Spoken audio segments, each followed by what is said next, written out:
ሰላም ጤና ይስጥልን ክብራትና ክብራን ውድ የማህበራዊ ሚዲያ ተከታዮቻችን እንደምን ቆያችሁ?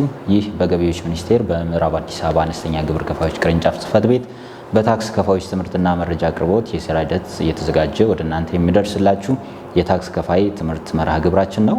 በዛሬው የታክስ ከፋዮች ትምህርት መርሃ ግብራችን በየሶስት ወሩ የሚከፈለውን የገቢ ግብር በተመለከተ መቼ ይከፈላል የሚለውን መረጃዎችን ወደ እናንተ አደርሳለሁ። መረጃውን በማድረስ አብሬያችሁ የምቆየው እኔ እንዳለ ኤልያስ ነኝ።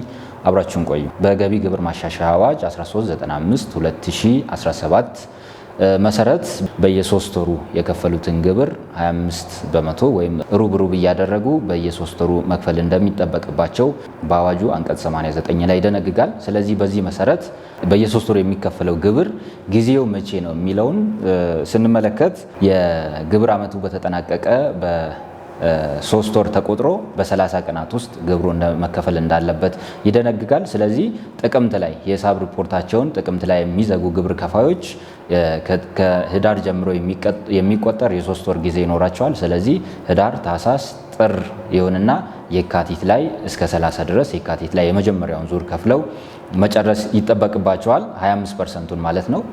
ከዛ ሁለተኛው ዙር የሚከፈለው የካቲት፣ መጋቢት፣ ሚያዝያ ይሁንና በግንቦት ላይ ሁለተኛው የክፍያ ጊዜ ይሆናል ማለት ነው። ከዛ በመቀጠል ሶስተኛው ዙር 25% የሚከፈለው ደግሞ ግንቦት፣ ሰኔ፣ ሐምሌ ከዛ ነሐሴ ላይ የሚከፈል ይሆናል ማለት ነው። እስከ ጥቅምት 2019 ድረስ ደግሞ የዓመቱን ግብር አጠቃለው መክፈል እንዳለባቸው ነው አዋጁ የሚደነግገው። ከዛ እንደ ኢትዮጵያን አቆጣጠር ደግሞ በጎርጎሮሳውያን የካላንደር ዘመን የሂሳብ ሪፖርታቸውን የሚያቀርቡ ግብር ከፋዮች ከሜይ ጀምሮ የሚቆጠር የ3 ወር ጊዜ ይኖራቸዋል። ስለዚህ ከሜይ ጀምሮ ሜይ፣ ጁን፣ ጁላይ፣ ኦገስት ላይ የመጀመሪያውን ይከፍላሉ። ከዛ በመቀጠል ኦገስት፣ ሴፕቴምበር፣ ኦክቶበር ከዛ ኖቨምበር ላይ ሁለተኛውን ዙር ይከፍላሉ። ኖቨምበር፣ ዲሰምበር፣ ጃንዋሪ ይሆንና ሶስተኛውን ዙር በፌብሩዋሪ ወር ላይ ይከፍላሉ። እስከ ኤፕሪል ላይ የዓመቱን ግብር አጠቃለው የሚከፍሉ ይሆናል ማለት ነው። የገንዘብ ሚኒስቴር ይህንን አዋጅ በተመለከተ በሰጠው በቀን 21/12/2017 ዓ.ም በሰጠው ተጨማሪ ማብራሪያ መሰረት ለዚህ ለ25%ቱ ግብር ተፈጻሚነት መሰረት የሚሆነው ከተያዘው በጀት ዓመት በፊት የነበረው በጀት ዓመት የከፈሉት ግብር መነሻ ይሆናል ማለት ነው። ስለዚህ ለምሳሌ አንድ ግብር ከፋይ በ2017 በጀት ዓመት የከፈለው ገቢ ግብር 100,000 ብር ቢሆን ያ 100,000 ብር በየሶስት ወሩ ለሚከፈለው ግብር መነሻ ሆኖ ያገለግላል።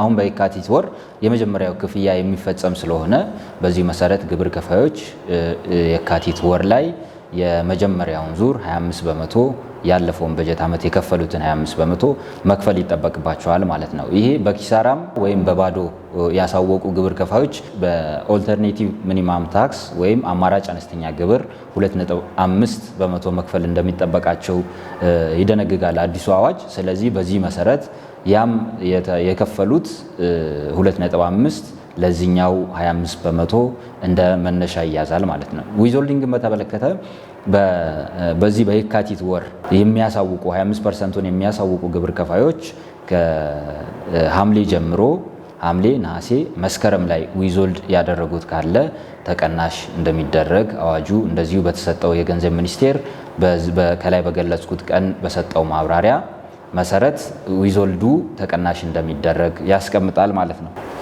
ስለዚህ በየሶስት ወሩ የሚከፈለው ገቢ ግብር በዚህ መሰረት ሆኖ የዓመቱ መጨረሻ ላይ የከፈሉት ግብር ከፍ ያለ ከሆነ ተመላሽ የሚደረግ ሲሆን ዝቅ የሚል ከሆነ ደግሞ ተጨማሪ ታክሱን እንደሚከፍሉ አዋጁ ይደነግጋል ማለት ነው። በዚህ መሰረት በየሶስት ወሩ የሚከፈለው የገቢ ግብር ጊዜዎቹ ይህንን ይመስላሉ። በሌላ ጊዜ በሌላ መርሃ ግብር እስከምንገናኝ ድረስ የማህበራዊ ሚዲያ አድራሻዎቻችንን በመከተል መረጃዎችን እንደዚህ ተጨማሪ ማብራሪያዎችን ማግኘት የሚችሉ መሆኑን እገልጻለሁ።